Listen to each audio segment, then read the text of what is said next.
బంగారాన్ని విడిపించి ఆ రోజు ఆన్లైన్ రేటుకే మేము కొంటాం. Sharma gold company. నమస్కారం, నేను మీ జాహ్నవి. ప్రస్తుతం మనతో ఉన్నారు ప్రముఖ జ్యోతిష్య వాస్తు పండితులు, జ్యోతిష్య వాస్తు శిక్షణ నిపుణులు, లలిత ఉపాసకులు బ్రహ్మశ్రీ నానాజీ పట్నాయక్ గురువు గారు. సూక్ష్మంలో మోక్షం ఈ ప్రత్యేక కార్యక్రమం ద్వారా మనకున్నటువంటి ప్రతి సందేహాన్ని ఎంతో చక్కగా నివృత్తి చేస్తూ ఉన్నారుగా గురువు గారు. మరి ఈ రోజు కూడా ఒక ప్రత్యేకమైన తిథికి సంబంధించి గురువుగారు మాటలు అడిగి తెలుసుకుందాం. నమస్కారం గురువుగారు. శ్రీమాత్రే నమః. అయితే గురువుగారు, ఇది చైత్ర మాసము, మన తెలుగు మాసాల్లో మొదటి మాసం. మొదటి మాసంలో వచ్చే మొదటి సంకష్టహర చతుర్థి. మరి ఈ చతుర్థి యొక్క ప్రత్యేకత ఏమిటి?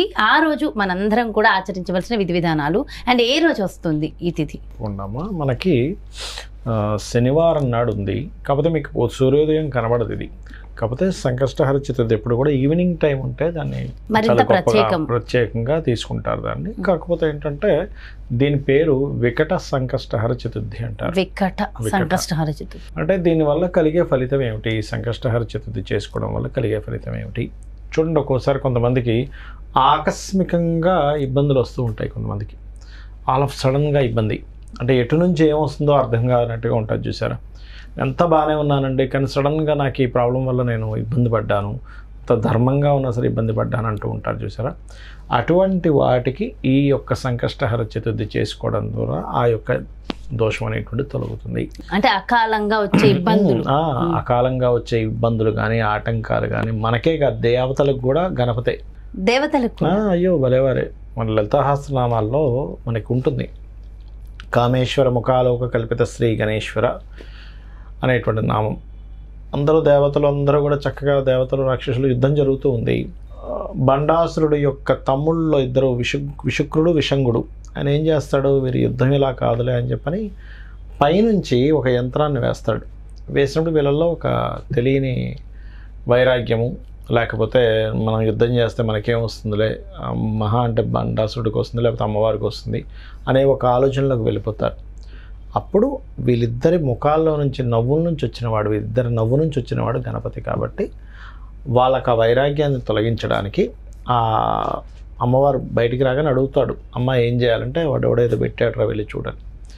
వాళ్ళెవరు కూడా ట్రై చేయలేకపోతాడు అది ఎక్కడ పెట్టారు ఏంటనేది. అప్పుడు వెళ్ళి ఒక గుద్దుతో ఆ యొక్క విఘ్నశిల యంత్రాన్ని బద్దలు కొడతాడు.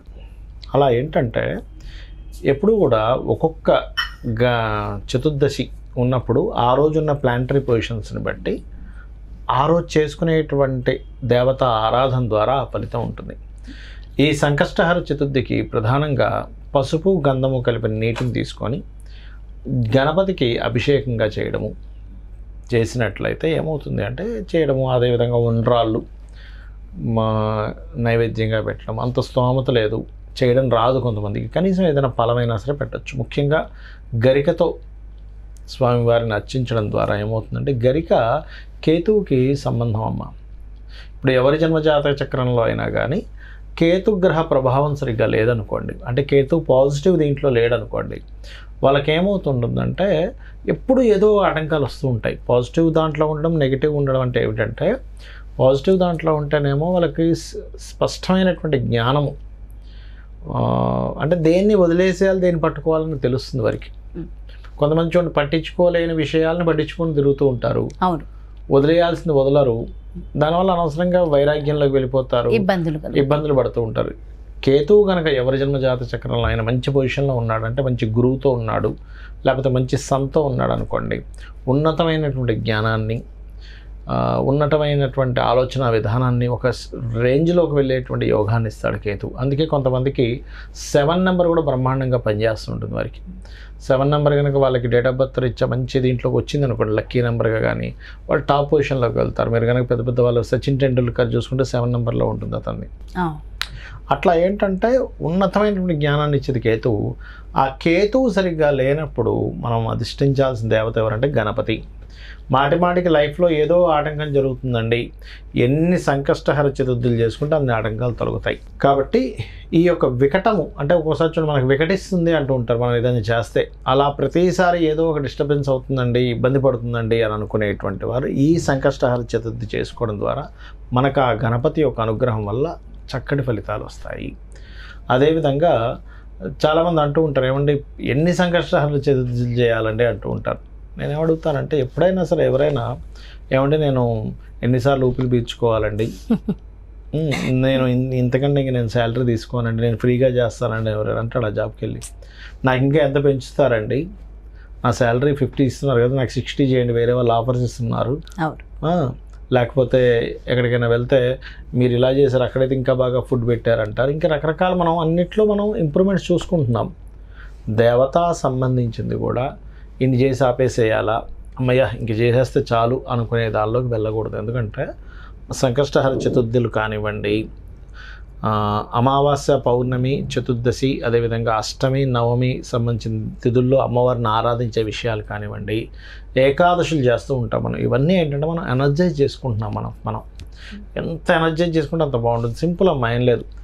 మీరు పూజ గదిలో కూర్చొని, ధ్యానంలో కూర్చొని, లేదా లలితహాస్త్రనామాలు చేసుకొని బయటికి వచ్చిన తర్వాత ఉండే మీ మైండ్ సెట్కి ఏదో పొద్దున్న లేచి హడావిడిగా స్నానపానాలు చేసేసుకొని ఏ పూజా పునస్కారాలు లేకుండా బయటకు వచ్చేసి దానికి చాలా తేడా ఉంటుంది. మీరు ఆ డిఫరెన్స్ చూడొచ్చు. అంతదాకిందుకు వెళ్తూ ఆలయంలోకి వెళ్ళొచ్చాము, వెంటనే మనకు ఆ డిఫరెన్స్ కనిపిస్తుంది. ఇది అందరూ చూస్తారు. ఎనర్జీస్ ఆ పాజిటివ్ ఎనర్జీ అందరూ దాన్ని ఫీల్ అవుతారు. అందరికీ చాలా స్పష్టంగా కనిపిస్తూ ఉంటుంది. అలాంటప్పుడు నువ్వు దాన్ని ఎందుకు మిస్ చేసుకుంటావు? ఇంత చేస్తే అయిపోతుందేమో అని ఇంకా చేయాలా? ఇక నీ కోసం చేసుకుంటున్నావు, భగవంతుడి కోసం కాదు. ఈ సంకష్టహర చతుర్థి కూడా నీ కోసమే. ఆ భగవంతుడు మనల్ని కరుణించడానికి ఫలానా తిథి రోజు అయితే నేను ఎక్కువ అనుగ్రహిస్తాను, ఎక్కువ ఆటంకాలు ఉంటే ఈ తిథి రోజు చేసుకోండి. మనం ఎందుకు ప్రతిసారి సంకష్టహర చతుర్థికి ఎందుకు మనం చేస్తున్నాం ప్రోగ్రామ్ అంటే, ఇంకా కొత్త వాళ్ళు తెలుసుకోవాలి, వాళ్ళు ఇబ్బందుల్లో ఉంటే తెలుసుకోవాలి. చాలా చిన్న దీనిలో మీకు ఏమీ పెద్దగా కొన్ని వందలు, వేలు, లక్షలు ఖర్చు పెట్టాల్సిన అవసరం లేదు. శుభ్రంగా గణపతి బొమ్మ ఉంటే గణపతి బొమ్మ, లేకపోతే ఒక చిన్న మన పసుపుతో అయినా తయారు చేసుకుంటారు. చక్కగా తయారు చేసుకొని దాని మీద పసుపు, గంధం కలిపిన నీటితో ఉద్ధరణతో ఓం గం గణాధిపతయ నమః అనుకుంటూ వేస్తారు. అది అయిపోయిన తర్వాత దాన్ని తీర్థంగా తీసుకోవచ్చు, ఇంట్లో జల్లొచ్చు. ఓం గం గణాధిపతయ నమః చేసుకుంటూ అది చేసి ఆ నీళ్ళని కొంచెం ఇంట్లో జల్లితే కూడా ఇంట్లో ఉండే నెగటివ్ ఎనర్జీ కూడా తగ్గుతుంది దానివల్ల. అది ఆ రోజు చేస్తే ఇంకా మరింత ఫలితం కలుగుతుంది. అవును, ఫలితం కలుగుతుంది. అది తీసుకెళ్ళి మొక్కలో కూడా వేయొచ్చు. ఆ నీటిని ఎక్కడ పడితే అక్కడ పడేయకూడదు. ప్రత్యేకంగా ఏమైనా నైవేద్యం సమర్పించవలసింది ఉంటుందా? ఒకటేనమ్మా, శాస్త్రాల్లో చెప్పింది ఏంటంటే, మీకు స్తోమత ఉంది, మీరు ఉండ్రాళ్ళు, కుడుములు ఏం పెడతారో పెట్టండి. స్తోమత లేదు, ఆర్థికంగా ఇబ్బందిగా ఉంది, లేదా శారీరకంగా మీరు ఆరోగ్యంగా లేరు, పెద్దగా చిన్న ద్రాక్ష పండు పెట్టినా స్వామివారు తీసుకుంటాడు. సో కాబట్టి భక్తితో ఏది మనం సమర్పించినా చాలా సంతోషం. మన కోసం పెడుతున్నాం, మన కోసం చేసుకుంటున్నాం. స్వామికి ఇవేమి లోటు కాదు. ఆయనకి మనం పెడితేనే తింటాడా అనేది ఒకసారి ఆలోచించాలి. కాబట్టి మన కోసం చేసుకుంటున్నాం. అది చూసి ఆ ప్రసాదాన్ని ఆయన చూసింది మనం స్వీకరిస్తే మనకి మంచిది. సో కాబట్టి దాన్ని బట్టి మనమే డిసైడ్ అవ్వచ్చు. ఎగ్జాక్ట్లీ. చాలా చక్కగా వివరించారు గురువు గారు, చక్కటి పరిష్కారాన్ని అందించారు. Thank you so much. నమస్కారం. శ్రీమాత్రే నమః. చూసారు కదండి, మరి ఇది వికట సంకష్టహర చతుర్థి. మరి మనకున్నటువంటి అష్ట కష్టాలను తొలగించేటటువంటి ఈ సంకష్టహర చతుర్థిని ఏ విధంగా మనం చక్కగా సెలబ్రేట్ చేసుకోవాలి, ఎలాంటి నైవేద్యం పెట్టాలి, అసలు ఏం చేయాలి, పూర్తి వివరాలు గురువుగారు చక్కగా వివరించారు కదా.